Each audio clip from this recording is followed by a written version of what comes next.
MM class 8 YouTube channel के समस्त को स्वागत करुछु। तो पिला माने आज आम देखमा ये वीडियो रे तुम अष्टम श्रेणी साहित्यिका बही रो 6 नंबर पाठ रोगी सेवा जेनटा कि 33 नंबर पृष्ठ रही तार अभ्यास कार्य प्रश्न उत्तर आम आलोचना करमा। तो अभ्यास कार्य तुम देख 39 पृष्ठ रही बही से जेन प्रश्न गुड़िक रही तार उत्तरटा आम बर्तमान देखमा। तो प्रश्न गुड़िक देखमा और तार उत्तर गुड़िक कण लिखमा आम से भी आलोचना करमा।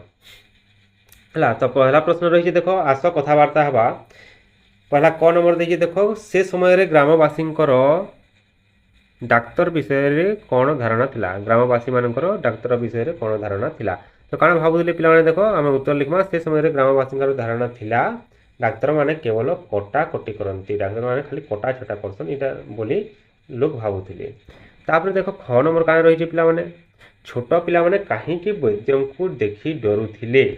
तो उत्तर कण लिखमा पिला देख छोट पिला माने रोग हेले अनेक समय वैद्य पिठी पाख बेकरे लुहा तताई चढ़ू देउथिले। चढ़ू माने लुहा के गरम करी दागी देउथिले।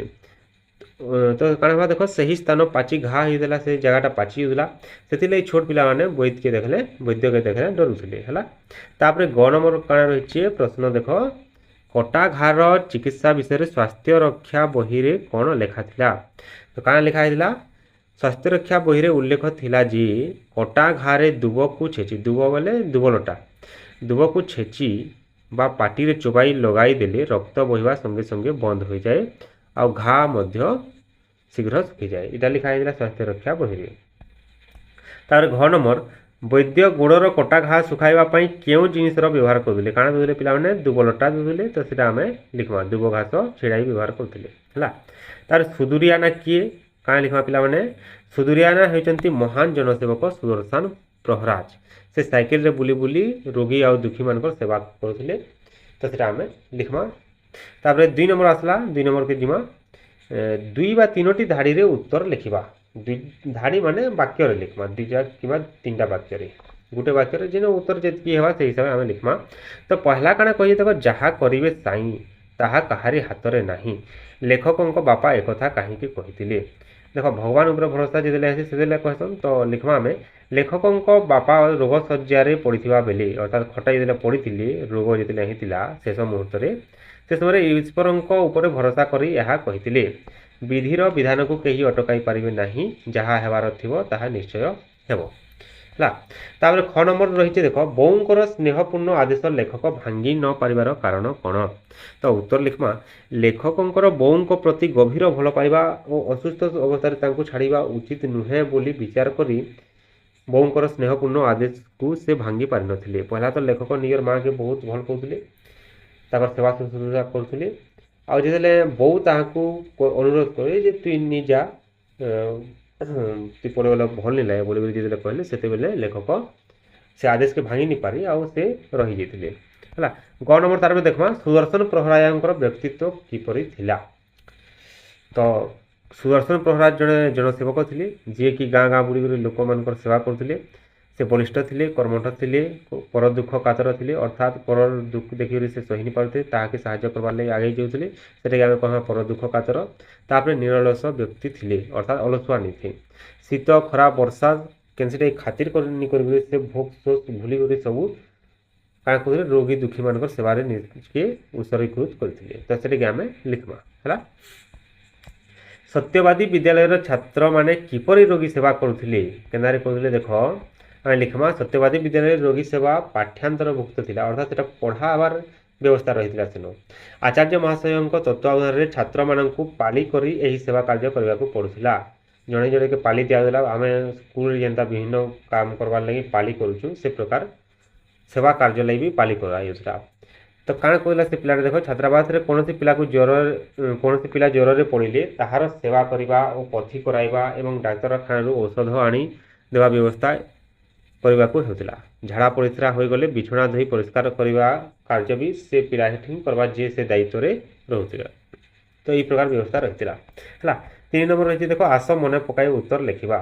लेखक उदयनाथ षडंगी तांको बाबा पुंकर किपरि सेवा करथिले। तो ये लंबा लिखा पड़वा बेसी लंबा लिखू है अति सही भाव लिखमा। तो देख ତଳେ ଯେନ୍ଟା ଲିଖା ହେଇଛେ ଲେଖକ ସତ୍ୟବାଦୀ ବିଦ୍ୟାଳୟରେ ଜଣେ ଆଦର୍ଶ ଛାତ୍ର ଭାବେ ଅଧ୍ୟୟନ କରି ରୋଗୀ ସେବା ସମ୍ପର୍କରେ ଉପଯୁକ୍ତ ଜ୍ଞାନ ଆହରଣ କରିଥିଲେ। ଯେତେବେଳେ ସତ୍ୟବାଦୀରେ ପଢ଼ୁଥିଲେ ସେତେବେଳେ ସେ ରୋଗୀ ସେବା କରବାଟା ଶିଖିଥିଲେ ସେନୁ। ମାଟ୍ରିକୁଲେସନ୍ ପରୀକ୍ଷା ପରେ ଘରେ ଥିବା ବେଲେ ତାଙ୍କ ବାପା ଗ୍ରହଣୀ ଝାଡ଼ା ରୋଗରେ ଆକ୍ରାନ୍ତ ହୋଇଥିଲେ।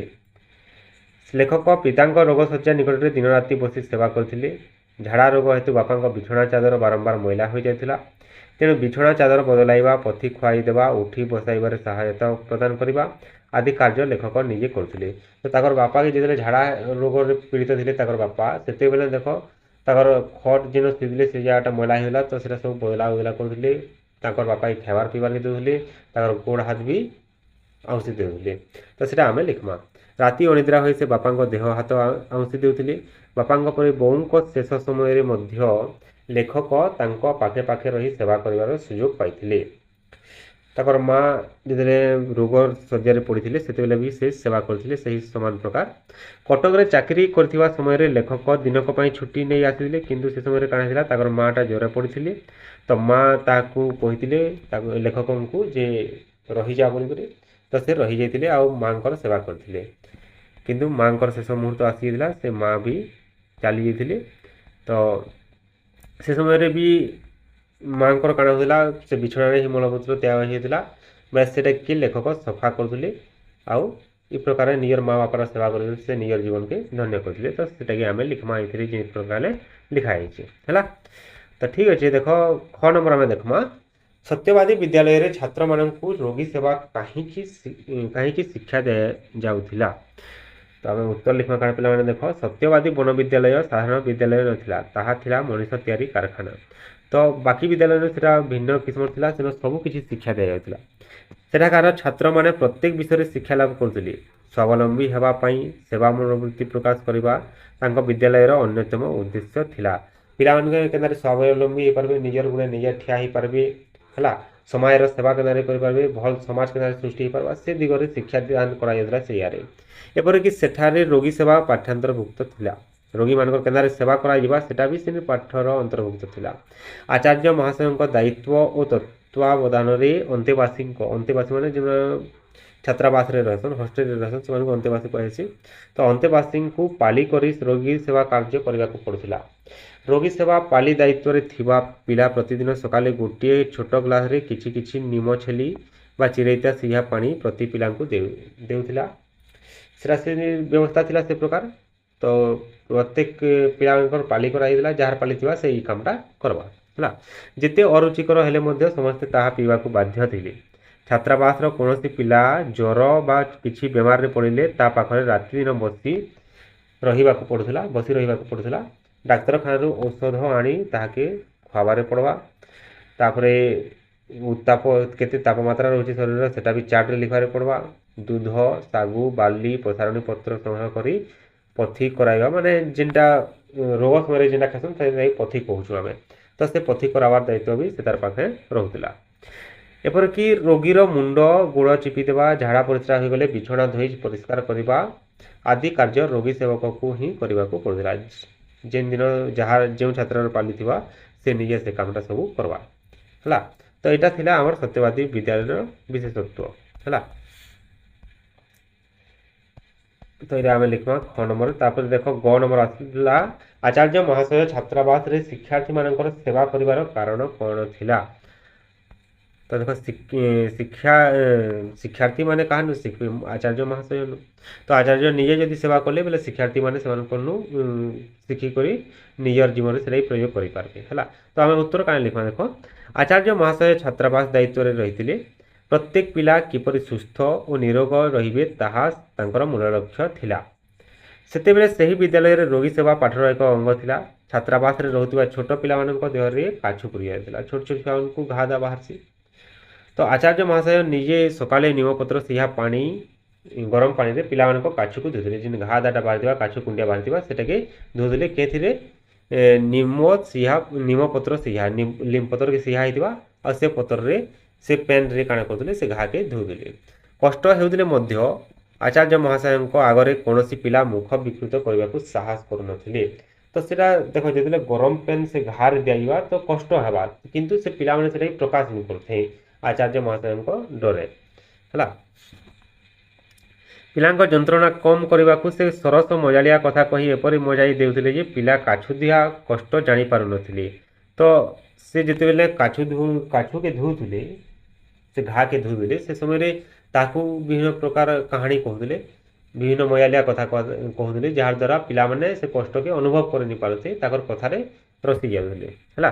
ଆଚାର୍ଯ୍ୟ ନିଜେ ସେବା କାର୍ଯ୍ୟ କରୁଥିବାରୁ ପିଲାମାନେ ତାଙ୍କଠାରୁ ଶିଖି ନିଜକୁ ସେବା କାର୍ଯ୍ୟରେ ଲଗାଉଥିଲେ। ଏଇଟା ହେଉଛି ତାର ମୁଖ୍ୟ ଜିନିଷଟା, ଯେନେକି ଆମର ଜଣେ ଶିକ୍ଷକ ଯେନ୍ କାମଟା କରବା ସେନୁ ହିଁ ଛୁଆମାନେ ଶିଖିବେ ହେଲା। ତାପରେ ରହିଛି 4 ନମ୍ବର ସରଳ ଭାଷାରେ ବୁଝାବାର ଲାଗି କୁହାଯାଇଛି, ସରଳ ଅର୍ଥ ଲେଖବାର ଲାଗି କୁହାଯାଇଛି। ତ କ ନମ୍ବର ରହିଛି ଦେଖ ବଡ଼ ସ୍ନେହଭରା ଅଥଚ କରୁଣ ସେ ଚାହାଣୀ। ତ ଆମେ লিখମା ପହିଲା ଦେଖ ସରଳ ଅର୍ଥ লিখଲା ବେଲକେ ଏହି ଗଦ୍ୟାଂଶଟି ଉଦୟନାଥ ଷଡ଼ଙ୍ଗୀଙ୍କ ଲିଖିତ ରୋଗୀ ସେବା ପାଠରୁ ଆଣିତ। ଏଠାରେ ଲେଖକ ନିଜ ରୋଗାକ୍ରାନ୍ତ ବୋଉଙ୍କର ମୃତ୍ୟୁର ଅବ୍ୟବହତ ପୂର୍ବ ଚାହାଣୀରେ ଭରି ରହିଥିବା କରୁଣତା ଉପରେ ଆଲୋକପାତ କରିଛନ୍ତି। ତ ତାଙ୍କର ମା ମରିଯିବାର ପୂର୍ବରୁ ଯେନ୍ ହିସାବରେ ଦେଖିଥିଲେ ତାହାକୁ ସେ ବିଷୟରେ ସେ ବର୍ଣ୍ଣନା କରୁଛନ୍ ହେଲା। ତ ଯେତେବେଳେ ବୋଉଟା ଲେଖକଙ୍କର ବୋଉଟା ରୋଗ ଶଯ୍ୟାରେ ପଡ଼ିଥିଲେ, ଜ୍ୱରରେ ପଡ଼ିଥିଲେ ଶେଷ ମୁହୂର୍ତ୍ତରେ, ସେ ସମୟରେ ଲେଖକ ବହୁତ ସେବା ଶୁଶ୍ରୂଷା କରିଥିଲେ, କିନ୍ତୁ ତାଙ୍କର ମା'କେ ବଞ୍ଚେଇ ନି ପାରିଲେ। ଯାହାର ଯେତେବେଳେ ସମୟ ଆସିବ ସେ ଯିବା, ତ ସେଇଟା ବିଧିର ବ୍ୟବସ୍ଥା ଏ। ତ ସେ ସମୟରେ ଦେଖ ତାଙ୍କର ମା'ଟା ବହୁତ ଆବେଗପୂର୍ଣ୍ଣ ଚାହାଣୀରେ ତାହାକୁ ଦେଖିଥିଲେ, କାନ୍ଦି ପକାଇଥିଲେ, ଆଉ ଆଶୀର୍ବାଦ ଦେବାର୍ ଲାଗି ହାତକେ ଉଠାବାର୍ ଲାଗି ଚେଷ୍ଟା କରୁଥିଲେ, କିନ୍ତୁ ସେ ହାତକେ ବି ପୁରା ଭାବେ ଉଠେଇ ନି ପାରି, ଯେନ୍ଟାକି ଲେଖକ ତାଙ୍କର ହାତକେ ଧରି ଉଠାବାର୍ ଲାଗି ଚେଷ୍ଟା କରୁଥିଲେ। ସେ ସମୟରେ ଲେଖକଙ୍କର ହାତକେ ଧରିକରି ତାଙ୍କର ମା'ର ମୃତ୍ୟୁ ହେଇଥିଲା। ବହୁତ ଦୁଃଖର କଥା ସେଟା। ତ ସେଟାକେ ସେ ବର୍ଣ୍ଣନା କରିଛନ୍ ଆଉ ସେ ପ୍ରକାରେ ଲିଖିଛନ୍। ତ ଇନ ଯେନ୍ ହିସାବରେ ଭାଷା ଦେଇକରି ଲେଖା ହେଇଛି ସେ ହିସାବରେ ଆମେ ଲିଖମା। ଠିକ୍ ଅଛି, ପିଲାମାନେ ବୁଝିଛ ତ। ତାପରେ ଖ ନମ୍ବର ରହିଛି ଯଦି ଚିତ୍ରକର ହୋଇଥାନ୍ତି ତେବେ ତାର ଗୋଟିଏ ଅପରୂପ ଛବି ଆଙ୍କି ଦେଇ ପାରନ୍ତି। ତ ଏତାର ସରଳ ଅର୍ଥ ଆମେ ଲିଖମା। ତ ଏଇଟା ତାଙ୍କର ବାପାଙ୍କର ମୃତ୍ୟୁ ସମୟର କଥା ଲେଖା ହେଇଛି ନ। ଉତ୍ତର ଲିଖମା ଆମେ ସଂସ୍କୃତ ଗଦ୍ୟାଂଶଟି ଉଦୟନାଥ ଷଡ଼ଙ୍ଗୀଙ୍କ ରଚିତ ରୋଗୀ ସେବା ଶୀର୍ଷକର ବିଷୟରୁ ଆନିତ। ଏଠାରେ ଲେଖକ ନିଜ ପିତାଙ୍କ ମୃତ୍ୟୁ ପୂର୍ବର ସ୍ନେହପୂର୍ଣ୍ଣ ଢଳ ଢଳ ମୁହଁ ଓ ଆବେଗ ଭରା ଚାହାଣୀ ସମ୍ପର୍କରେ ବର୍ଣ୍ଣନା କରିଛନ୍ତି ହେଲା। ତାପରେ ଆଗକେ ଲିଖମା କାଣା ଦେଖ ପିଲାମାନେ, ଲେଖକଙ୍କ ପିତା ମୃତ୍ୟୁ ପୂର୍ବରୁ ଗ୍ରହଣୀ ଝାଡ଼ାରେ ପୀଡ଼ିତ ଥିଲେ, ତାହାକୁ ଝାଡ଼ା ରୋଗ ହୋଇଥିଲା। ଶେଷ ମୁହୂର୍ତ୍ତ ପର୍ଯ୍ୟନ୍ତ ଲେଖକ ତାଙ୍କର ସେବା ଶୁଶ୍ରୂଷା କରିଥିଲେ। ଡାକ୍ତର ଡାକିବାର ଲାଗି କହିଥିଲେ, କିନ୍ତୁ ବାପା ମନା କରିଥିଲେ, ଡାକ୍ତର ନି ଡାକ, ମୁଇଁ ଆଉନି ବଞ୍ଚେନ ବୋଲି କହିଥିଲେ। କିନ୍ତୁ ଲେଖକ ଗାଁର ବୈଦ୍ୟ ଯେନ୍ ଥିଲେ ତାଙ୍କରନୁ ବୈଦ୍ୟଙ୍କ ଠାରୁ ଔଷଧ ଆଣିଥିଲେ। ଆଉ ମୃତ୍ୟୁ ପୂର୍ବରୁ ଶେଷ 3 ଦିନ ଯେ କାଣା ଥିଲା, ଲେଖକଙ୍କର ବାପା ମୂର୍ଚ୍ଛିତ ଅବସ୍ଥାରେ ଥିଲେ, ଅଚୈତନ୍ୟ ଅବସ୍ଥାରେ ଥିଲେ।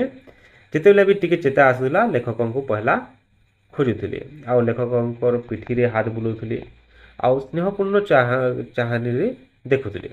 ସେହି ଆଖିର ଢଳ ଢଳ ଚାହାଣୀରୁ ସତେ ଯେପରି ଆଶୀର୍ବାଦର କିରଣ ଝରି ଆସୁଥିବା ପରି ଲେଖକ ଅନୁଭବ କରୁଥିଲେ। ପରବର୍ତ୍ତୀ ସମୟରେ ବାପାଙ୍କର ସେହି ମୁହଁ ଲେଖକଙ୍କ ମାନସ ପଟରେ ଅର୍ଥାତ୍ ତାଙ୍କର ମୁଡ଼େ ଚିନ୍ତାରେ ଆସୁଛି, ତାହାକେ ଭାବୁଛନ୍ ସେ ବାପାଙ୍କର ଚାହାଣୀକେ, ଆଉ କହୁଛନ୍ ଯେ ମୁଇଁ ଗୋଟେ ଯଦି ଚିତ୍ରକର ହେଇଥିତି ବୋଲେ ସେ ଚିତ୍ରଟା କାଟି ଦେଇ ପାରତି। ଅର୍ଥାତ୍ ତାଙ୍କର ପୁରା ମନେ ଅଛି କାଣା କାଣା ସେ ସମୟରେ ଘଟିଥିଲା ହେଲା। ତ ଏଇ ହିସାବରେ ଆମେ ଲିଖମା।